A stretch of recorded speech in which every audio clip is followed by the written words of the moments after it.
കേരളത്തിൽ കഴിഞ്ഞ 10 വർഷമായിട്ടുള്ള അനുഭവം 26 വരെയുള്ള 10 വർഷമെടുത്താൽ കേരളത്തിൻ്റെ കാർഷിക മേഖല ചരിത്രപരമായ മുന്നേറ്റമാണ് കൈവരിച്ചത്. 2023-24 സാമ്പത്തിക വർഷത്തിൽ രാജ്യത്തെ കാർഷിക വളർച്ച 2.1% ദേശീയ വളർച്ച. എന്നാൽ അതേസമയം കേരളത്തിൻ്റേത് 4.65%. അപ്പോൾ ദേശീയ വളർച്ചയുടെ തോത് നോക്കിയാൽ ഇരട്ടിയിലധികം കേരളത്തിൽ വളർച്ചയുണ്ടായി എന്നതാണ് ഈ ഘട്ടത്തിലുള്ള അനുഭവം. കർഷകരുടെ വരുമാനം സംബന്ധിച്ച് 50% വർദ്ധിപ്പിക്കുമെന്നായിരുന്നു വാഗ്ദാനം. അത് നിറവേറ്റാൻ സംസ്ഥാനത്ത് കഴിഞ്ഞു എന്നുള്ളതാണ് കണക്കുകൾ കാണിക്കുന്നത്. അതുതന്നെ ഇരട്ടിയാക്കാനുള്ള ലക്ഷ്യത്തോടെ ദീർഘകാല പദ്ധതികളാണ് അംഗീകരിച്ചതും ദീർഘകാല പദ്ധതികളുമായി മുന്നോട്ട് പോവുകയും ചെയ്യും. നെല്ല് സംഭരണം, ഇതിൽ വലിയ മാറ്റമാണ് ഈ ഘട്ടത്തിലുണ്ടായത്. 2011-16 കാലത്ത് 25,67,000 ടണ്ണായിരുന്നു സംഭരിച്ചിരുന്നത്. ആ സ്ഥാനത്ത് 2016-21 കാലത്ത് 30,99,000 ടണ്ണ് സംഭരിക്കാനായി. അതിനുശേഷം പരിശോധിച്ചാൽ 26,20,000 ടൺ സംഭരിച്ചിട്ടുണ്ട്. അതോടൊപ്പം തന്നെ കർഷകർക്ക് നൽകിയ ധനസഹായത്തിനും വലിയ വർധനമാണ് ഉണ്ടായത്. UDF കാലത്ത് 4,676 കോടി രൂപയാണ് നൽകിയിരുന്നത്. അത് 2016-2021 കാലത്ത് 7,916 കോടി. അതിനുശേഷം 2021 മുതൽ ഇതുവരെ 7,401 കോടി വിതരണം ചെയ്തിട്ടുണ്ട്. ഇതോടൊപ്പം തന്നെ നെല്ലിൻ്റെ താങ്ങുവില ഘട്ടം ഘട്ടമായി ഉയർത്തുന്ന നിലയാണ് സ്വീകരിച്ചത്. 2025-26 30 രൂപയായി താങ്ങുവില നിശ്ചയിച്ചു. അതോടൊപ്പം കാണേണ്ട ഒരു കാര്യം, ഉൽപ്പാദനക്ഷമത അതും വർദ്ധിക്കുകയുണ്ടായി. ഹെക്ടറിന് 2.83 ടണ്ണായിരുന്നു നേരത്തെ ഉൽപ്പാദനക്ഷമത. അത് 3.03 ടണ്ണായി ഉയർത്താൻ കഴിയും. മറ്റൊരു രംഗം പച്ചക്കറിയാണ്. പച്ചക്കറി ഉൽപ്പാദനത്തിൽ ഗണ്യമായ മുന്നേറ്റമാണ് ഉണ്ടാക്കാനായത്. 2015-16 6,18,000 ടണ്ണായിരുന്നു പച്ചക്കറി ഉൽപ്പാദനം. പക്ഷേ 24-25 ആയപ്പോൾ അത് 19,11,000 ടണ്ണായിട്ട് ഉയർന്നു. അതായത് 6 ലക്ഷത്തിൽ നിന്ന് 19 ലക്ഷത്തിലേക്ക് ഉയർന്നു എന്നർത്ഥം.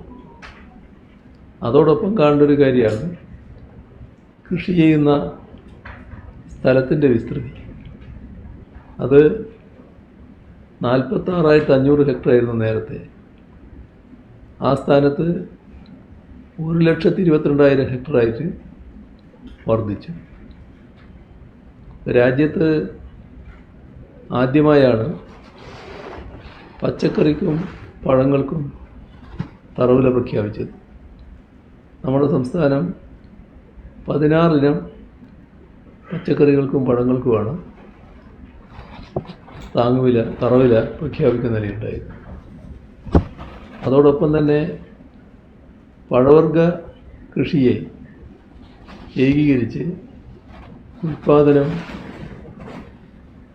20,16,000 ടണ്ണായി ഉയർത്താനായി. റബ്ബർ കർഷകരുടെ കാര്യമെടുത്താൽ വിലസ്ഥിരത പദ്ധതിയിലൂടെ മിനിമം വില 200 രൂപയായി ഉയർത്തി. 2079,41 രൂപ പ്രോത്സാഹനമായി ഈ മേഖലയിൽ വിതരണം ചെയ്തിട്ടുണ്ട്.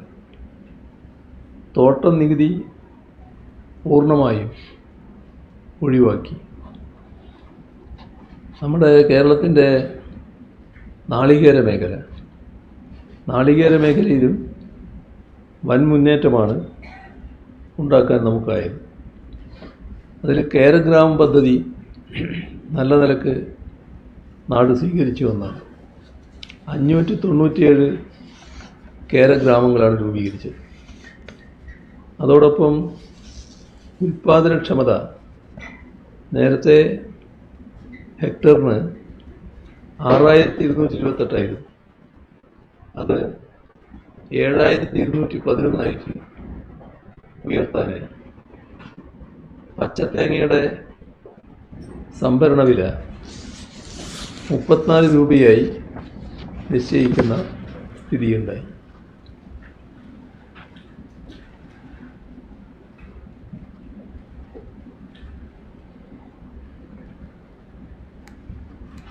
കാർഷിക ഉൽപ്പന്നങ്ങളുടെ വിപണനത്തിൽ പുതിയ മാതൃക തന്നെ സൃഷ്ടിക്കാൻ നമുക്ക് കഴിയും.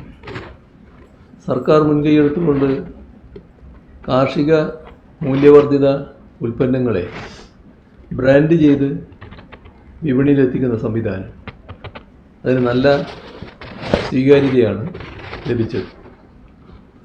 തരിശുഭൂമി കൃഷിയിലേക്ക് കൊണ്ടുവരാൻ വൻ ഇടപെടൽ നടത്തുന്ന സ്ഥിതി ഈ കാലത്തുണ്ടായി.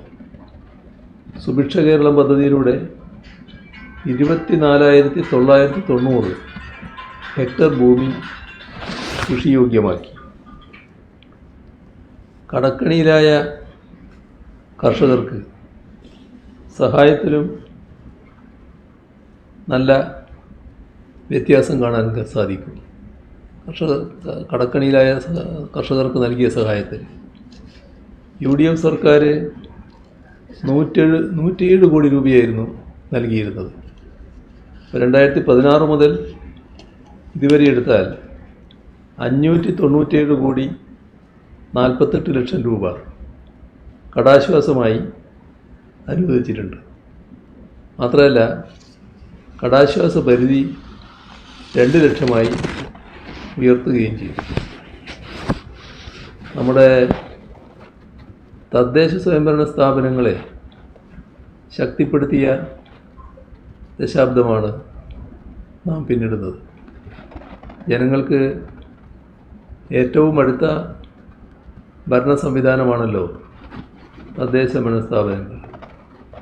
അവയെ സജീവവും ഫലപ്രദവുമായി മാറ്റി എന്നതാണ് ഈ 10 വർഷക്കാലത്തെ പ്രധാന നേട്ടങ്ങളിലൊന്ന്. നമ്മുടെ നാട് മാലിന്യമുക്ത കേരളം എന്ന ലക്ഷ്യം വെറും മുദ്രാവാക്യമായി മാറിയില്ല. ഹരിത കേരള മിഷൻ രൂപീകരിച്ചുകൊണ്ട് നടത്തിയ അതിൻ്റെ പ്രവർത്തനങ്ങൾ തദ്ദേശ ഭരണ സ്ഥാപനങ്ങൾ മുഖേനയാണ് നടപ്പാക്കപ്പെട്ടത്.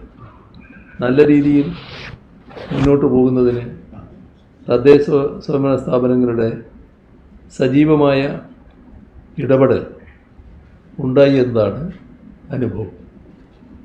അതേപോലെ തന്നെ ഇപ്പോൾ സ്മാർട്ട് സംവിധാനം എല്ലാ തദ്ദേശ സ്വയംഭരണ സ്ഥാപനങ്ങളിലേക്കും വ്യാപിപ്പിച്ചിരിക്കുകയാണ്. അതിൻ്റെ ഗുണം സേവനങ്ങൾ വേഗത്തിലും സുതാര്യമായും ലഭ്യമാകുന്നു എന്നതാണ്. ഇത് ജനങ്ങൾക്ക് അങ്ങേയറ്റം ഉപകാരപ്രദമായൊരു സംവിധാനമാണ്. അനാവശ്യമായ കാലതാമസം ഒഴിവാകുന്നു. അതോടൊപ്പം തന്നെ അഴിമതിയുടെ സാധ്യതകളും ഗണ്യമായി കുറക്കാനാകും. ഡിജിറ്റൽ സേവനങ്ങൾ സാധാരണ ജനങ്ങളിലേക്ക് എത്തിക്കുന്നതിൽ നമ്മുടെ DG കേരളം പദ്ധതിയിലൂടെ നല്ല മുന്നേറ്റമാണ് കൈവരിക്കാനായത്. ജനങ്ങളുടെ പരാതികൾക്ക് സമയബന്ധിതമായി പരിഹാരം കണ്ടെത്താൻ തദ്ദേശ സ്വയംഭരണ സ്ഥാപനങ്ങളിൽ അദാലത്തുകൾ ഫലപ്രദമായി സംഘടിപ്പിച്ചു. വർഷങ്ങളായി കെട്ടിക്കിടന്ന പ്രശ്നങ്ങൾ നല്ല രീതിയിൽ വേഗത്തിൽ പരിഹരിക്കാൻ ഈ സംവിധാനം സഹായിച്ചു. അതോടൊപ്പം കാലഹരണപ്പെട്ട നിയമങ്ങൾ തിരുത്തുകയും പുതിയ ചട്ടങ്ങൾ രൂപീകരിക്കുകയും ചെയ്തു. ഇത് ഭരണ കാര്യക്ഷമത നല്ലതുപോലെ വർദ്ധിപ്പിച്ചു.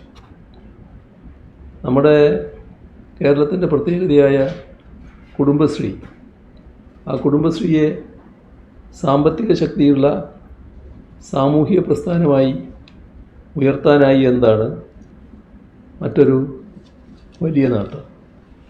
1.5 ലക്ഷത്തിലധികം സൂക്ഷ്മ സംരംഭങ്ങൾ ആരംഭിക്കാനായിട്ടുണ്ട്. 3,16,000 പേർക്ക് ഉപജീവനം ഇതിൻ്റെ ഭാഗമായി ഉറപ്പാക്കിയിട്ടുണ്ട്. സ്ത്രീ ശാക്തീകരണത്തിൻ്റെ യഥാർത്ഥ മാതൃകയായി കുടുംബശ്രീ മാറി. വിവിധ ജില്ലകളിൽ പ്രീമിയം ഭക്ഷണശാല ഉൾപ്പെടെ നവീന സംരംഭങ്ങൾ ആരംഭിച്ചു. പുതിയ സാധ്യതകളാണ് ഇതിൻ്റെ ഭാഗമായി തുറക്കാനായത്. ഇപ്പോൾ തന്നെ നാട് നേരിടുന്ന പ്രശ്നങ്ങളിൽ കുടുംബശ്രീ ഫലപ്രദമായി ഇടപെടുന്നതിന് ആലോചിച്ചുകൊണ്ടിരിക്കുകയാണ്. എല്ലാം കൂടി ചേർന്നാൽ തദ്ദേശ സ്വയംഭരണ മേഖലയെ ജനകീയവും സുതാര്യവും ഫലപ്രദവുമായ സംവിധാനമാക്കി മാറ്റാൻ കഴിഞ്ഞു എന്നതാണ് ഈ 10 വർഷത്തെ അനുഭവം. നമ്മുടെ സംസ്ഥാനത്തിൻ്റെ വൈദ്യുതി മേഖല 2016 മുൻപ് കേരളം ഗുരുതരമായ വൈദ്യുതി പ്രതിസന്ധി നേരിട്ടു. ലോഡ് ഷെഡിങ് ഒരു പതിവാകുന്ന നില ഇവിടെ ഉണ്ടായിരുന്നു. ഇത് വൈദ്യുതി കുറവിൻ്റെ പ്രശ്നം മാത്രമായിരുന്നില്ല. യഥാർത്ഥത്തിൽ ദീർഘവീക്ഷണമില്ലാത്ത നയങ്ങളും അടിസ്ഥാന സൗകര്യങ്ങളുടെ അഭാവവും ചേർന്ന് ഉണ്ടാക്കിയ പ്രതിസന്ധിയായിരുന്നു. പ്രസരണ ശൃംഖലയുടെ ദൗർബല്യം അത് വ്യക്തതയോടെ കാണാൻ കഴിയുമായിരുന്നു. അതിൻ്റെ ഭാഗമായി സംസ്ഥാനത്തിന് ലഭിക്കേണ്ട വൈദ്യുതി പോലും പൂർണ്ണമായി ഉപയോഗിക്കാൻ കഴിഞ്ഞിരുന്നില്ല. അപ്പോൾ മുൻതൂക്കം കൊടുക്കേണ്ടത് അത് വൈദ്യുതി കൊണ്ടുവരാനുള്ള പവർ ഹൈവേകൾക്കും മറ്റും നല്ല താല്പര്യത്തോടെ മുൻഗണന കൊടുക്കേണ്ടതാണ്. പക്ഷേ പവർ ഹൈവേ പദ്ധതികൾ നിശ്ചലമായതും ആ കാലഘട്ടത്തിൽ നമ്മുടെ അനുഭവമാണ്. ഇടമൺ കൊച്ചി 400 kV ലൈൻ അത് വളരെ നിർണായകമായൊരു പദ്ധതിയായിരുന്നു. പക്ഷേ ഒരു പുരോഗമനവും അതിലുണ്ടായില്ല. ഒരിടത്തെത്തിയപ്പോൾ പൂർണ്ണമായി സ്തംഭിക്കുന്ന അവസ്ഥ വന്നു. ഇതിൻ്റെയൊക്കെ ഫലമായി വലിയ സാമ്പത്തിക നഷ്ടം, വൈദ്യുതിക്ഷാമം നമ്മുടെ സംസ്ഥാനത്തെ ബാധിക്കുന്ന നിലയുണ്ടായി. ഇത്തരമൊരു സാഹചര്യമാണ് LDF സർക്കാർ അടിസ്ഥാനപരമായി മാറ്റിയത്. 2017 മെയ് 29 കേരളം സമ്പൂർണ്ണ വൈദ്യുതീകരണം കൈവരിച്ച സംസ്ഥാനമായി പ്രഖ്യാപിക്കപ്പെട്ടു. എല്ലാവരും ശ്രദ്ധിച്ചൊരു കാര്യമാണ്, രാജ്യവും ശ്രദ്ധിച്ച കാര്യമാണ്. ഇടുക്കിയിലെ ഇടമലക്കുടി പോലുള്ള പ്രദേശങ്ങളിൽ വൈദ്യുതി എത്തിച്ചത്. പ്രസരണ ശൃംഖല നവീകരിക്കാൻ 10,000 കോടി രൂപയുടെ ട്രാൻസ്ഗ്രിഡ് പദ്ധതിയാണ് നടപ്പാക്കിയത്. ആഭ്യന്തര വൈദ്യുതി ഉൽപ്പാദനം 2092.16 മെഗാവാട്ട് വർദ്ധിപ്പിക്കാൻ നമുക്ക് കഴിഞ്ഞു. മുടങ്ങിയ പദ്ധതികൾ പൂർത്തിയാക്കി ചെറുകിട ജലവൈദ്യുതികൾ വഴി ഉൽപ്പാദനശേഷി നല്ലതുപോലെ വർദ്ധിപ്പിക്കാനും കഴിയും. ഇന്നത്തെ സാഹചര്യത്തിൽ വൈദ്യുതി ഉപഭോഗം ചരിത്രത്തിലെ ഉയർന്ന നിലയിലെത്തിയിരിക്കുകയാണ്. പക്ഷേ വിതരണം തടസ്സമില്ലാതെ തുടരുന്നു എന്നാണ് അനുഭവം. മാർച്ച് 25-ന് ഉപഭോഗം 5802 മെഗാവാട്ട് എന്ന റെക്കോർഡിലെത്തി. പ്രതിദിന ഉപഭോഗം 108.03 ദശലക്ഷം യൂണിറ്റായി ഉയർന്നു. എന്നിട്ടും വൈദ്യുതി വിതരണം സുഗമമായി നടക്കുന്നുണ്ട്. പവർ കട്ടോ ലോഡ് ഷെഡിങ്ങോ ഇല്ലാതെ വിതരണം ഉറപ്പാക്കുന്നുണ്ട്. ഇത് വലിയ നേട്ടമാണ്. ജലവൈദ്യുതിയും സൗരോർജവും ഉൾപ്പെടെ വിവിധ മേഖലകളിൽ ഉൽപ്പാദന വർധനവ്, പ്രസരണ ശൃംഖലയുടെ ശാക്തീകരണം, കൃത്യമായ മുൻകൂട്ടിയുള്ള ആസൂത്രണം ഇവയുടെയൊക്കെ സംയോജനമാണ് ഇത്തരമൊരു സ്ഥിതി സൃഷ്ടിച്ചത്. വൈദ്യുതി മേഖലയെ പ്രതിസന്ധിയിൽ നിന്ന് സ്ഥിരതയിലേക്കും വളർച്ചയിലേക്കും എത്തിച്ചത് ഈ 10 വർഷത്തെ സർക്കാരിൻ്റെ കൃത്യമായ വ്യക്തമായ ഇടപെടലുകളിലൂടെയാണ് എന്നതും കാണാൻ സാധിക്കും. ഇത്രയാണ് ആമുഖമായി പറയാനുള്ളത്. ഇപ്പോൾ ഗ്യാസിൻ്റെ പ്രതിസന്ധി മുഖ്യമന്ത്രിയും അതേപോലെ തന്നെ സർക്കാരുമാണ് ഇതിന് പിന്നിൽ എന്നൊരു പ്രചരണം പല കോണുകളിലും നടക്കുന്നുണ്ട്. അത് പിന്നെ തെരഞ്ഞെടുപ്പ് കാലമായതുകൊണ്ട് എല്ലാ തരത്തിലുമുള്ള നുണകൾ പ്രചരിപ്പിക്കാൻ ചിലർ വല്ലാതെ പാടുപെടുകയാണ്. അതിന് ജനങ്ങളെ വളരെ കുറച്ച് കാണുകയാണ്. അതാണ് അതിനകത്തുള്ള ഒരു പ്രത്യേകത. ജനങ്ങളിതെല്ലാം വിശ്വസിക്കുമെന്നാണ് ഇത്തരം പ്രചാരകർ കരുതുന്നത്. എന്നാൽ നമ്മുടെ നാട്ടിൽ ഈ ചില ആളുകൾ കാര്യങ്ങൾ മനസ്സിലാക്കാത്തവരായിട്ടുണ്ടാവുമല്ലോ. അങ്ങനെ ഒറ്റപ്പെട്ട ആളുകളെ തെറ്റിദ്ധരിപ്പിക്കാൻ കഴിയുമെന്നാണ് ഇത്തരം പ്രചരണങ്ങളിലൂടെ നോക്കുന്നത്. ഇവിടെ ഗ്യാസിൻ്റെ വിതരണത്തിന് യഥാർത്ഥത്തിൽ നമ്മുടെ രാജ്യത്ത് തന്നെ പ്രശ്നം ഉണ്ടാകുമായിരുന്നില്ല. കാരണം നേരത്തെ ഇറാനിൽ നിന്ന് ഗ്യാസ് കൊണ്ടുവരാനുള്ള ഒരു കരാറിലേക്ക് നീങ്ങിക്കൊണ്ടിരിക്കുകയായിരുന്നു. ഇറാനിൽ നിന്ന് പാകിസ്ഥാൻ വഴി ഇന്ത്യയിലേക്ക് ഗ്യാസ് കൊണ്ടുവരാനായിരുന്നു പരിപാടി. അത് ഏകദേശം എല്ലാം പൂർണ്ണമായി. പക്ഷേ അമേരിക്കയ്ക്ക് ഇഷ്ടമായില്ല. അമേരിക്ക അത് പാടില്ല എന്ന് പറഞ്ഞു. അന്ന് BJP ഗവൺമെൻറ് അല്ല കേട്ടോ, മൻമോഹൻ സിംഗിൻ്റെ ഗവൺമെൻറ്റാണ്. മൻമോഹൻ സിംഗിൻ്റെ ഗവൺമെൻറ് അപ്പോൾ അമേരിക്കയുടെ സമ്മർദ്ദത്തിന് വഴങ്ങി.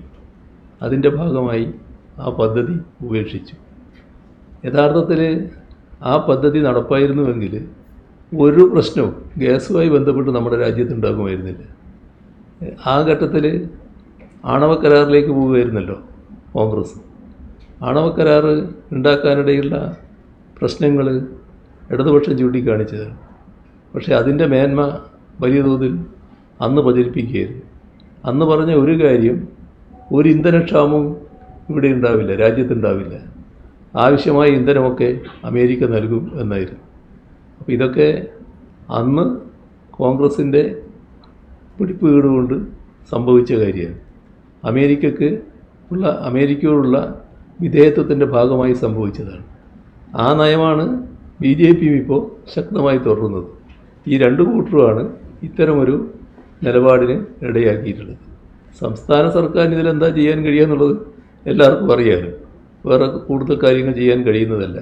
പക്ഷേ ആ ഉത്തരവാദിത്വം അത് മറച്ചു പിടിക്കാൻ വലിയ തോതിൽ നുണ പ്രചരിപ്പിക്കുകയാണ്. പിന്നെ ഇപ്പോൾ തെരഞ്ഞെടുപ്പിൻ്റെ കാലമായതുകൊണ്ട് സംസ്ഥാന സർക്കാരിനും LDFനും ഏതെങ്കിലും തരത്തിൽ ദോഷം ചെയ്യുമെങ്കിൽ ആ നുണയും അതിൻ്റെ കൂടെ ഇരിക്കട്ടെ എന്ന് വെക്കുകയാണ്. ഈ നുണ മാത്രമല്ല, പല നുണകളുണ്ട്. അതാണ് നാം കാണേണ്ടത്. CMA മങ്കട വേങ്ങര മണ്ഡലങ്ങളിൽ LDF സ്ഥാനാർത്ഥിക്കാണ് SDPI പിന്തുണ പ്രഖ്യാപിച്ചിരിക്കുന്നത്. ഈ വേങ്ങരയാണെങ്കിൽ ഈ കഴിഞ്ഞ തവണ SDPIയുടെ സ്ഥാനാർത്ഥിയായി മത്സരിച്ച ആളാണ് ഇത്തവണ LDFന്റെ സ്ഥാനാർത്ഥി. ഇത് ഈ 2 മണ്ഡലങ്ങളിൽ മാത്രമാണോ അതോ മറ്റ് SDPI മത്സരിക്കാത്ത മണ്ഡലങ്ങളിലും ഈ പിന്തുണ SDPIയുടേത് ലഭിക്കുമോ? ഇവിടെ ഞങ്ങൾ മത്സരിക്കുന്നത് LDF എന്ന നിലക്ക് തന്നെയാണ്. LDFൻ്റെ നയം വളരെ പ്രസിദ്ധമാണ്. LDF സാധാരണ നിലയിൽ നമ്മുടെ സംസ്ഥാനത്തെ ചില സ്വതന്ത്രരെ നിർത്താറുണ്ട്. എല്ലാ കാലത്തും സ്വതന്ത്രരെ നിർത്തിയിട്ടുണ്ട്. ആ സ്വതന്ത്രരെ നിർത്തുന്നത് ഏതെങ്കിലും തരത്തിലുള്ള തെറ്റായ രീതികളല്ല, നല്ല സംശുദ്ധരായ സ്വതന്ത്രരെയാണ് ഞങ്ങളെപ്പോഴും നിർത്താറുള്ളത്. അതിൻ്റെ ഭാഗമായി കാര്യങ്ങൾ നല്ല നിലക്ക് ജയിച്ചു വന്നിട്ടുണ്ട്. മലപ്പുറത്ത് ഞങ്ങൾ നടത്തിയ പല പരീക്ഷണങ്ങളും നല്ല നിലക്ക് ജനങ്ങൾ സ്വീകരിച്ചിട്ടുണ്ട് എന്നുള്ളത് എല്ലാവർക്കും അറിയാവുന്നതാണ്. അത് ലീഗിന് വലിയ പ്രയാസങ്ങൾ സൃഷ്ടിച്ചിട്ടുണ്ട് എന്നുള്ളത് വസ്തുതയാണ്. UDFന് പ്രയാസങ്ങൾ സൃഷ്ടിച്ചിട്ടുണ്ട് എന്നുള്ളത് വസ്തുതയാണ്. അപ്പോൾ അത്തരം കാര്യങ്ങളിൽ തെറ്റായ ഒരു ചിത്രം ഉയർത്തിക്കൊണ്ടുവരാനുള്ള ശ്രമമാണത്. മങ്കടയിലൊക്കെ നല്ല നിലയിലുള്ള പോരാട്ടമാണ് നടക്കുന്നത്. ഇത്തവണ LDFന് വിജയസാധ്യതയുള്ള മണ്ഡലമായിട്ട് തന്നെ മാറുന്നു എന്നതാണ് മങ്കടയുടെ പ്രത്യേകത. സംസ്ഥാനത്ത് SDPI LDF ധാരണ ഉണ്ടാക്കി കഴിഞ്ഞിരിക്കുന്നതാണ് ചെന്നിത്തല പറയുന്നത്. മാത്രമല്ല EP ജയരാജ് എന്ന് പറയുകയും ചെയ്തു SDPI ഉൾപ്പെടെയുള്ള ആരുടെ വോട്ടും വേണ്ടെന്ന് വെക്കാൻ LDF തയ്യാറുണ്ട്. ചെന്നിത്തല പറയുന്നത് ഇപ്പം ഈ നുണകൾ പറയുന്നത് ഇവരെല്ലാം മത്സരിച്ചുകൊണ്ടിരിക്കുകയാണ്. എനിക്കെന്താ ചെയ്യാൻ പറ്റുന്നത്? വല്ലാത്ത പ്രചരണങ്ങളാണ് നുണകളെന്ന നിലക്ക് അവരഴിച്ചു വിട്ടുകൊണ്ടിരിക്കുന്നത്. അപ്പോൾ നുണ പറഞ്ഞിട്ട് LDFനെ പ്രതിരോധത്തിലാക്കാൻ പറ്റുമെന്നാണ് നോക്കുന്നത്. ഇതെന്തിനാണ് എന്ന് നിങ്ങളെപ്പോലുള്ളവർ ചിന്തിക്കണം. ഞങ്ങൾക്ക് നാടിൻ്റെ മുന്നിൽ ഒരുപാട് കാര്യങ്ങൾ അവതരിപ്പിക്കാനുണ്ട്. ഈ 10 വർഷക്കാലം എന്ത് ചെയ്തു? 2011 മുതൽ 16 വരെ ഭരിച്ച UDF ഗവൺമെൻറ് എന്തായിരുന്നു കേരളത്തിൻ്റെ അനുഭവം? അത് എത്രത്തോളം തകർച്ചയുണ്ടാക്കി? അവിടുന്ന് 2016 LDF ഗവൺമെൻറ് വന്നപ്പോൾ 21 വരെ നടത്തിയ പ്രവർത്തനം, അത് ജനങ്ങളിൽ ഏത് തരത്തിൽ പ്രതികരണങ്ങൾ ഉണ്ടാക്കി? അതിൻ്റെ ഭാഗമായി കേരളത്തിൻ്റെ ചരിത്രം തിരുത്തി LDFന് തുടർഭരണം ജനങ്ങൾ സമ്മാനിക്കുന്നു. അന്നും വലിയ പ്രചരണങ്ങളൊക്കെ നടത്തിയില്ലല്ലോ. ഏതെല്ലാം തരത്തിലുള്ള പ്രചരണങ്ങളുണ്ടായിരുന്നു. പക്ഷേ ജനങ്ങൾ സ്വീകരിച്ചില്ലല്ലോ. ഇതെല്ലാം ജനങ്ങളുടെ അനുഭവത്തിൻ്റെ അടിസ്ഥാനത്തിലാണല്ലോ കാര്യങ്ങൾ നിർവഹിക്കുന്നത്. ജനങ്ങളുടെ അനുഭവം നല്ല രീതിയിൽ നാട് അഭിവൃദ്ധിപ്പെട്ടു എന്നുള്ളതാണ്.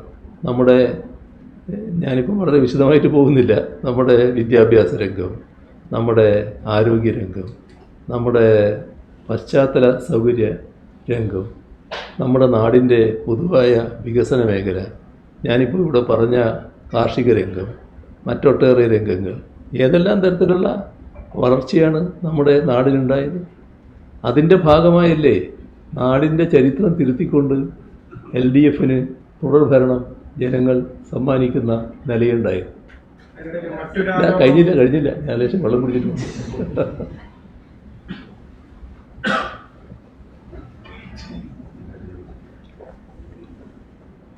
അത്തരത്തിലുള്ള വിധി ജനങ്ങൾ നൽകുമ്പോൾ എന്തെല്ലാം പ്രചരണങ്ങളായിരുന്നു?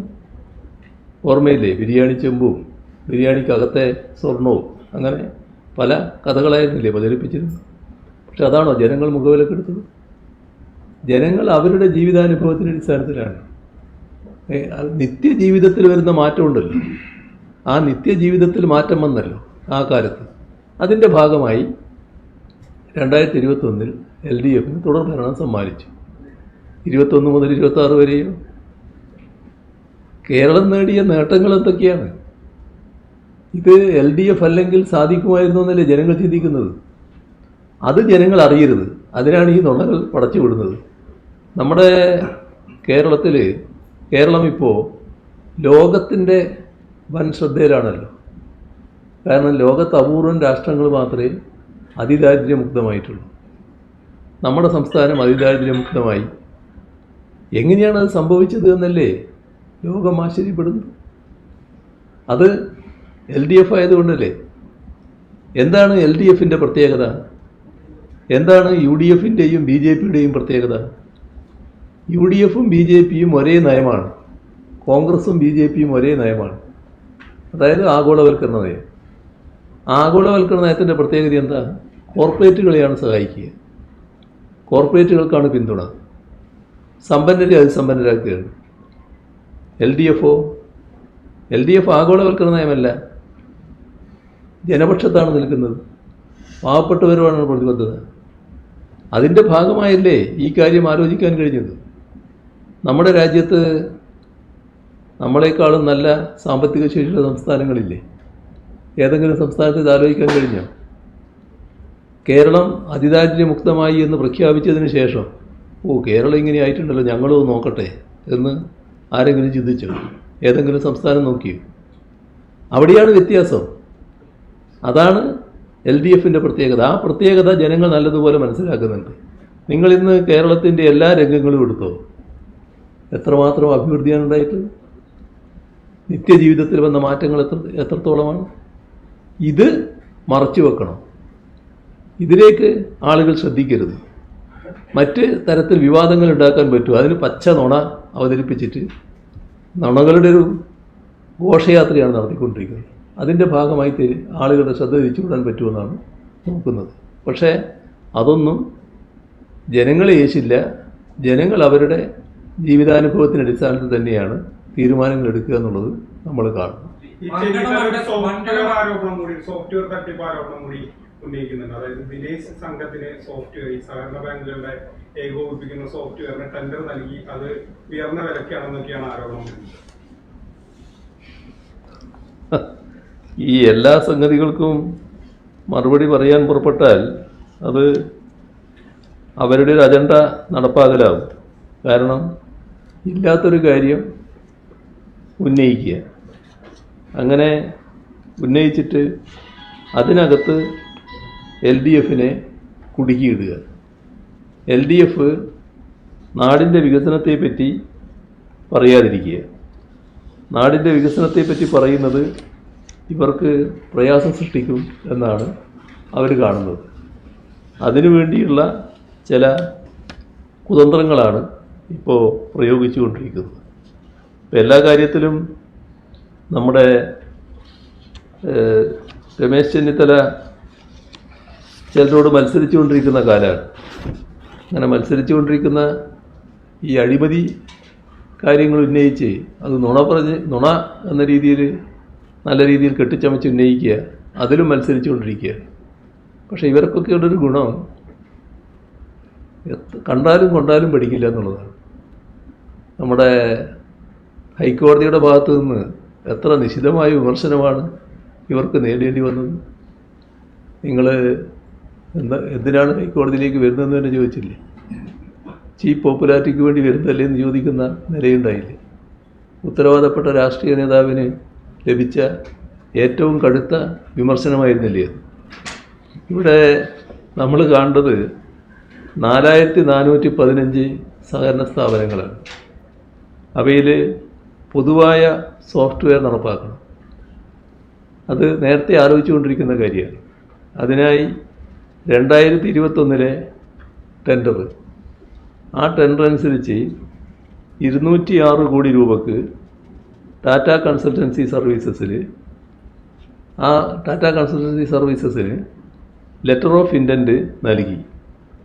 പക്ഷേ 2024 ഒക്ടോബറിൽ അവർ ഏകപക്ഷീയമായി പിന്മാറി. ഇത് ഒന്നുകൂടി ശ്രദ്ധിച്ചോളി. 2024 അവർ പിൻവാങ്ങുന്നത്. 2021 ടെൻഡർ. ആ ടെൻഡർ അനുസരിച്ചാണ് 206 കോടി രൂപക്ക് TCCന് കൺസൾട്ടൻസി ഈ ലെറ്റർ ഓഫ് ഇൻറ്റൻറ്റ് നൽകുന്നത്. അവർ പിന്മാറിയതിനെ തുടർന്ന് 2025 മാർച്ചിൽ ചീഫ് സെക്രട്ടറിയുടെ അധ്യക്ഷതയിൽ ചേർന്ന യോഗമാണ് കേട്ടോ. ആ യോഗം പുതിയ ടെൻഡർ ക്ഷണിക്കാൻ തീരുമാനിച്ചു. അങ്ങനെ പുതിയ ടെൻഡർ ക്ഷണിച്ചു.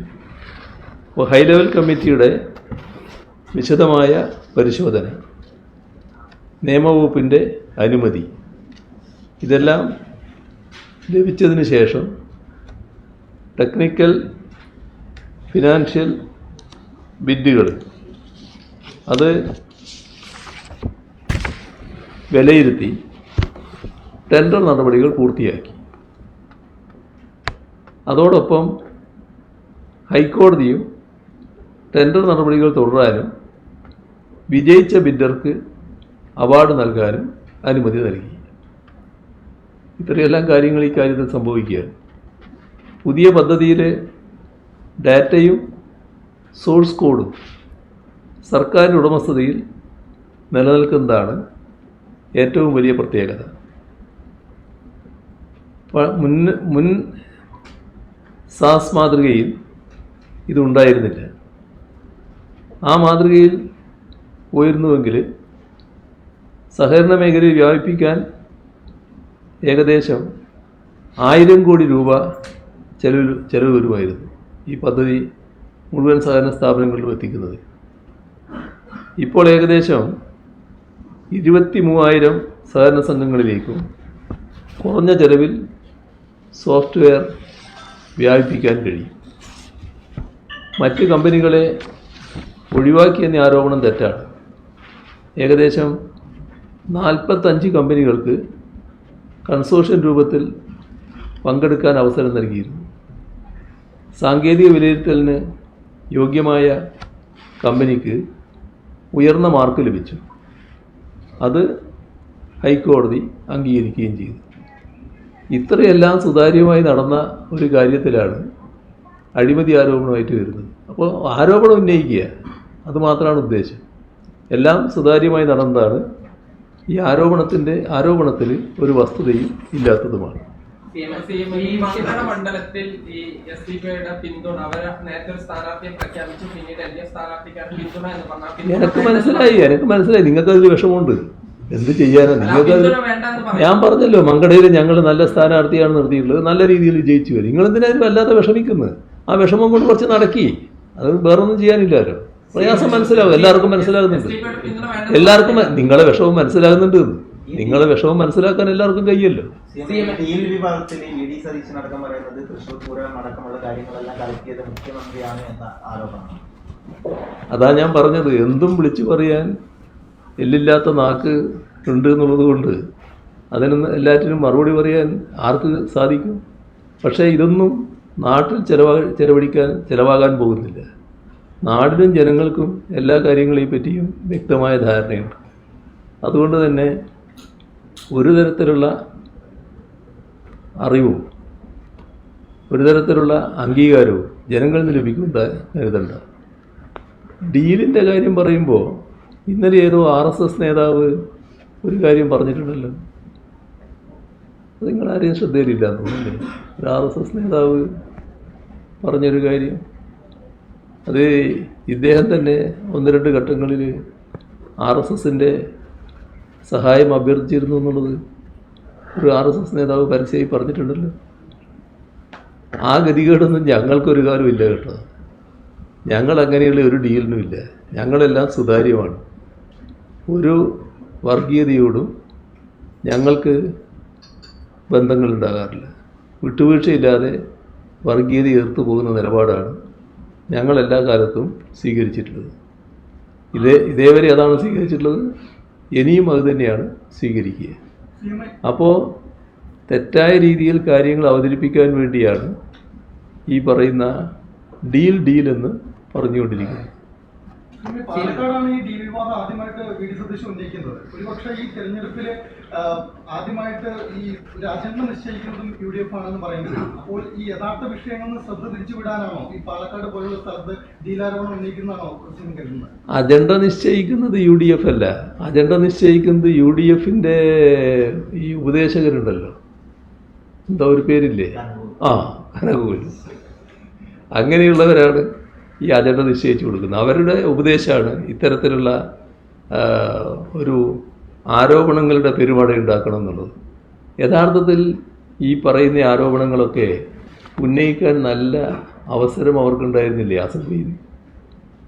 ഈ കഴിഞ്ഞ അസംബ്ലി നമ്മുടെ നിയമസഭാ സമ്മേളനം ഈ തെരഞ്ഞെടുപ്പിന് തൊട്ട് മുൻപ് നടന്നൊരു കാര്യമല്ലേ? അതിനകത്തല്ലേ ഈ പറയുന്ന എല്ലാം ഉന്നയിക്കേണ്ടത്? ഒരക്ഷരം സംസാരിച്ചു. അവിടെ നയപ്രഖ്യാപനത്തെ പറ്റി 3 ദിവസം സംസാരിക്കുക, നമ്മുടെ ബജറ്റിനെ കുറിച്ച് 3 ദിവസം സംസാരിക്കുക, ഒരക്ഷരം സംസാരിക്കാൻ തയ്യാറായി. അവർക്ക് ആരോപണങ്ങൾ ഉന്നയിക്കായിരുന്നല്ലോ, മന്ത്രിമാർക്കൊക്കെ എതിരായിട്ട് ആരോപണങ്ങൾ ഉന്നയിച്ചോ? സാധാരണ പ്രതിപക്ഷം എടുക്കുന്നൊരു അവകാശമല്ലേ ഈ അവിശ്വാസ പ്രമേയം അവതരിപ്പിക്കൽ. അവിശ്വാസം പാസ്സാകുന്നില്ല, എന്നാലും ഒരു അവസരമാണല്ലോ ഒരുപാട് കാര്യങ്ങൾ ഗവൺമെൻറ്റിനെതിരായിട്ട് പറയാൻ. ഭരണകക്ഷി അങ്ങനെ എരിവരി കൊള്ളിക്കാൻ പറ്റുന്നൊരു അവസരമില്ലേ? എന്തേ ഉപയോഗിക്കാതിരുന്നത്? എന്താ അവരാരും അതിനത് തയ്യാറാകാതിരുന്നത്? അവിടെയാണ് നിങ്ങൾ കാണേണ്ടത്. അവർ ഇത്തരം വേദികളിൽ കാര്യങ്ങളൊന്നും അവതരിപ്പിക്കാൻ തയ്യാറല്ല.